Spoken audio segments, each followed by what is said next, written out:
दोस्तों आज की जो सच्ची घटना है ये घटना 26 फरवरी 2025 की है, जिसमें कि एक वीडियो वायरल हो रहा है जिसमें कि एक लड़का है जिसकी उम्र 26 साल के आसपास है। वो मौत फांसी के फंदे से लटका हुआ है और एक वीडियो बनाता है जिसमें कि वो अपने पिताजी से, अपनी माँ से, अपनी बहन से माफी मांगता है कि वो लोग उसे माफ कर दे, क्योंकि वो उस दुनिया को छोड़कर जा रहा है और अपने मरने की वजह किसी और को नहीं, सिर्फ अपनी पत्नी को बताता है। इसी तरह से अपने परिवार वालों से माफी मांगता है और मौत को गले लगा लेता है।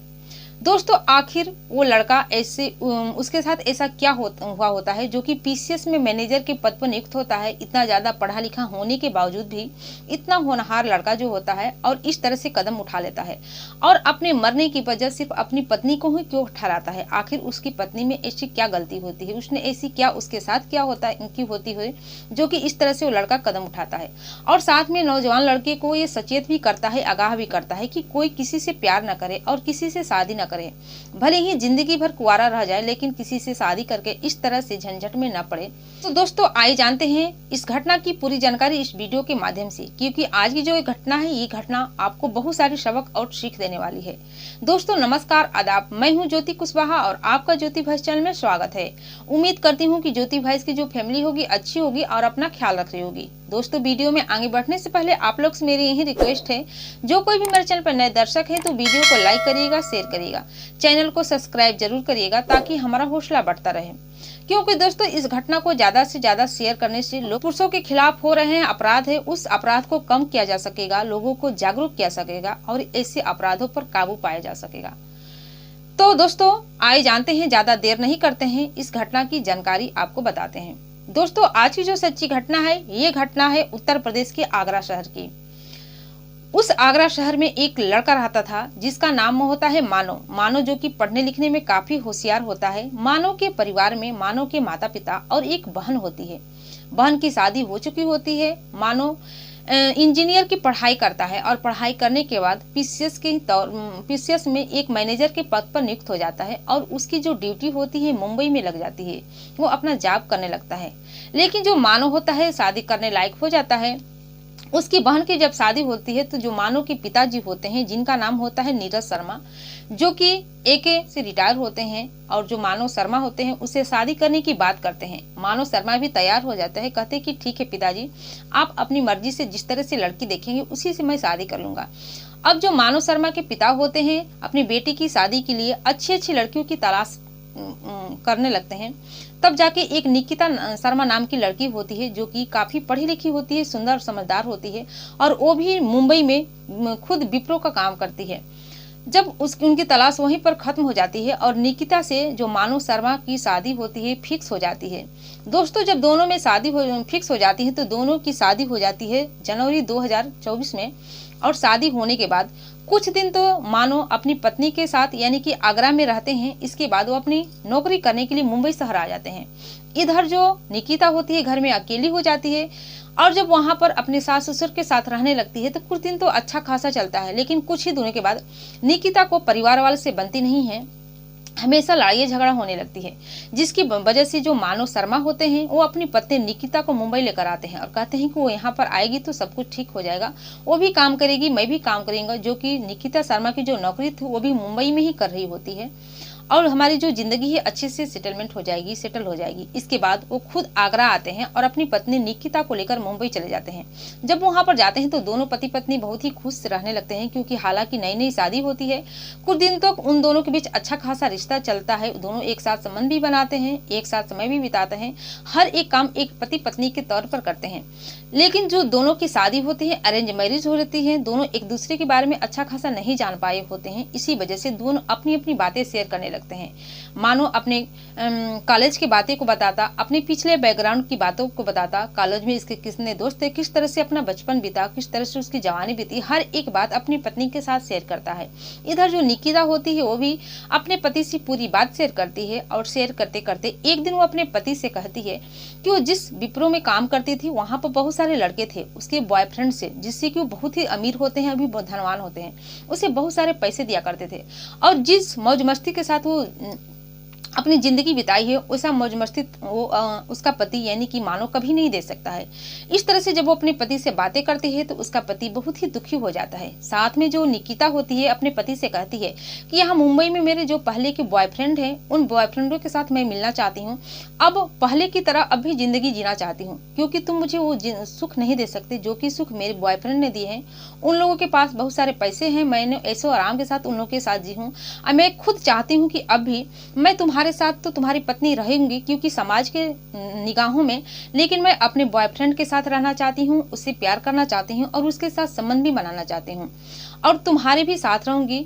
तुम मेरे साथ जब भी चाहो संबंध बना सकते हो। दोस्तों, जब इस तरह की बातें निकिता अपने पति मानव से करती है तो मानव निकिता की बातों को सुनकर दंग रह जाता है। उसे समझ में नहीं आता कि उसकी पत्नी इस तरह से बातें करेगी जब भी अभी उसकी जो फिलहाल नई नई शादी हुई है उसकी नई नई दुल्हन इस तरह से बातें करेगी। अब मानो इस बात को स्वीकार ही नहीं करता है, कहते कि ये ठीक नहीं है। कोई मर्द नहीं चाहेगा कि उसकी जो पति है पति के सामने ही उसकी पत्नी दूसरे के साथ संबंध बनाए, दूसरे के साथ समय बिताए, दूसरे के साथ घूमे फिरे। ये संभव नहीं है, ऐसा नहीं हो सकता। इधर जो निकिता होती है अपने पति को लाख समझाने की कोशिश करती है कि ये तो आम बात है, आजकल ऐसा चलता रहता है, मेरी मर्जी है, मेरी जिंदगी है, मेरा पैसा है, मैं खुद कमा रही हूँ, मैं जिस तरह से रहना चाहती हूँ मुझे उस तरह से रहने दो। इस पर जो मानव होते हैं इस बात को तैयार नहीं होते हैं, इस बात का विरोध करते हैं। लेकिन निकिता जो होती है गुस्सा हो जाती है और कहती है कि जब मेरी मर्जी के खिलाफ नहीं होगी, मेरी मर्जी से जो बातें मैं कर रही हूँ वो नहीं होगा, तो मैं तुम लोग के ऊपर बहुत सारे ऐसे मुकदमा दर्ज कर दूंगी कि तुम लोग कहीं का नहीं रहोगे, तुम लोग की जिंदगी तबाह हो जाएगी। दोस्तों, इस तरह से निकिता अपने पति मानव को परेशान करने लगती है, इस तरह से इस चीज को इस केस करने की धमकी देने लगती है। इधर जो मानव होते हैं बहुत ही परेशान हो जाते हैं और बहुत डिप्रेशन में चले जाते हैं। अक्सर वो शराब पीकर आते हैं, ऐसी ही छोटी छोटी बातों को लेकर दोनों में लड़ाई झगड़ा होने लगते हैं। जब इस तरह से धमकियां निकिता अपने पति मानव को देने लगती है तो मानव पूरी तरह से टूट जाता है। मानव जानता था कि वो इस चीज को लेकर अगर कोर्ट में लड़ाई भी लड़ेगा तो जीत उसकी नहीं होगी बल्कि जीत उसकी पत्नी की होगी, जिसकी वजह से वो परेशान होकर इस तरह से कदम उठा लेता है। और वो ये भी जानता था कि वो अगर परेशान होगा तो उसके माता पिता भी परेशान होंगे, क्योंकि उसकी शादी को अभी ज्यादा दिन बीते नहीं है और उसके साथ इस तरह से घटनाएं घटने लगती है, जिसकी वजह से वो फांसी के फंदे से लटक जाता है और अपने माता पिता से माफी मांगता है, अपनी बहन से माफी मांगता है, एक वीडियो बनाता है। हालांकि इससे पहले जब उसकी शादी को जनवरी 2025 में 1 साल पूरे होने वाले थे, इसी बीच उसने कई बार सुसाइड करने की भी कोशिश करता है, लेकिन उसकी जो पत्नी होती है निकिता उसको बचा लेती है, क्योंकि वो जानती थी कि इस तरह से वो काम कर लेगा तो वो फंस जाएगी। क्योंकि हाल ही में एक और केस खुलकर सामने आया था जिसके बारे में आप लोग जानते ही होंगे, अतुल सुभाष, जो कि अपनी पत्नी से परेशान होकर और इस तरह से कदम उठा लेता है और वो भी इस दुनिया को छोड़कर चला जाता है। इसी तरह से निकिता भी परेशान हो गई थी और अपने पति को बचा रही थी, लेकिन लास्ट में उसका जो पति है इस तरह से कदम उठा लेता है। लेकिन इससे पहले वो अपनी पत्नी को एक बार और समझाने की कोशिश करता है। वो अपने पत्नी के मायके भी जाता है, उसके परिवार वालों से बात करता है, लेकिन उसके मायके के लोगों का ये भी कहनाम होता है कि जिस तरह से उसकी बेटी चाह रही है उसी तरह से चलने दो। लेकिन इधर मानो को ये इस बात को पसंद नहीं था कि उसकी पत्नी उसके रहते ही गैर मर्द के साथ सोए, गैर मर्दों के साथ घूमे, जिसकी वजह से ये कदम उठा लेता है। और जो ये उसकी जो पत्नी है वो भी एक वीडियो बनाई है और वो भी वीडियो बनाकर ये कही है कि उसकी भी पूरी तरह से इस बात को दोषी नहीं ठहराया जा सके, क्योंकि जो उसकी पत्नी है उसका पति है हमेशा शराब पीकर आता है, उसके साथ मारता पीटता था। हालांकि वो अपने पति को कई बार बचाने की कोशिश की है, इसी तरह से वो छोटी छोटी बातों को लेकर उसके ऊपर शक करता था।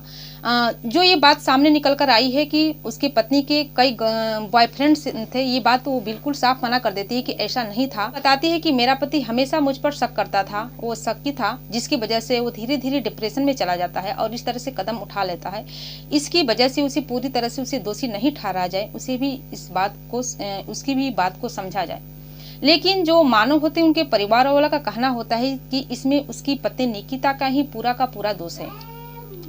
तो दोस्तों, ये जो केस है इसके बाद इस केस पूरे शहर में सनसनी की तरफ फैल जाती है कि हमारे देश में एक के बाद एक ऐसी ही घटनाएं घट जा रही है। एक नौजवान जो आदमी है अपनी पत्नी से प्रताड़ित होकर इस तरह से कदम उठा रहा है, इसे रोका जाए। नौजवानों के प्रति जो कानून है उस कानून को भी देखा जाए। लेकिन हमेशा ये लगता है कि जो औरतें होती है केस कर देती है तो जो कानून है औरतों की ही सुन लेता है, लेकिन आदमियों को इसमें इंसाफ नहीं मिलता है और अपनी जान तक गंवा देते हैं। ये मर्दों के लिए कोई भी कानून नहीं है और इसी वजह से वो उस दुनिया को छोड़कर हमेशा के लिए चले जाते हैं। तो दोस्तों, मैं इस वीडियो के माध्यम से आप लोग को भी यही सचेत करना चाहूंगी कि आप लोग भी इस तरह से कदम नहीं उठाए, क्योंकि जो मानव होता है काफी ज्यादा पढ़ा लिखा होता है, वो इंजीनियर की पढ़ाई करता है और इस तक मैनेजर के पद पर नियुक्त भी होता है, लेकिन इतना सब पढ़ा लिखा होने के बाद भी वो इस कदर से डिप्रेशन में चला जाता है, इस कदर से परेशान हो जाता है कि ये कदम उठा लेता है। लेकिन आप ऐसा मत करिए।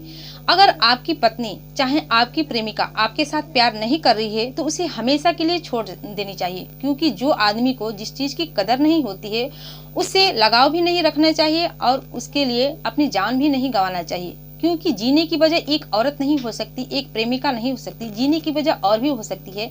आप अपने माता पिता के बारे में सोचिए कि आपको पाल पोस कर बड़ा किए हैं, तो उसके लिए सोचिए कि आप अगर इस दुनिया को छोड़कर चले जाएंगे तो उनका सहारा क्या होगा। क्योंकि मानो कि जो माता पिता के ऊपर जो बीत रही है वही जानते हैं कि उनका एक संतान था, एक लौता वारिस था, जो कि इस घर के इसके परिवार को वंश को आगे बढ़ा सकता था। वो इस कदर से कदम उठा लिया एक लड़की की वजह से, वो अपने आप को इस दुनिया मौत के गले लगा लेता है। तो आप लोग से मेरी यही अनुरोध है कि आप लोग इस तरह से कदम न उठाएं और काफी सोच समझकर अपने कदम को आगे बढ़ाएं। तो दोस्तों, बाकी आप लोग की क्या राय है इस वीडियो से, आप अपनी राय हमें कमेंट सेक्शन में जरूर बताइएगा, क्योंकि आपका कमेंट का मुझे बेहद इंतजार रहता है। और ये घटना सुनाने का उद्देश्य आपको दुखी करना, परेशान करना नहीं है, बल्कि जागरूक करना है, सचेत करना है कि आप भी सावधान हो जाइए, सतर्क हो जाइए और अपना और अपने परिवार का ख्याल रखिए। जाते जाते मैं आप लोग से ये भी कहूंगी कि जो कोई भी मेरी वीडियो जहां से भी देख रहे हैं, अपना नाम और अपनी जगह का नाम कमेंट सेक्शन में जरूर बताएं, ताकि आने वाली अगली वीडियो में उन दर्शकों का नाम ले सकूं और मुझे नाम लेने में बेहद खुशी हो और उनका धन्यवाद भी कर सकूं। फिर मिलती हूं दोस्तों अगले दिन नई कहानी के साथ, नई घटना के साथ। तब तक के लिए जय हिंद, जय भारत।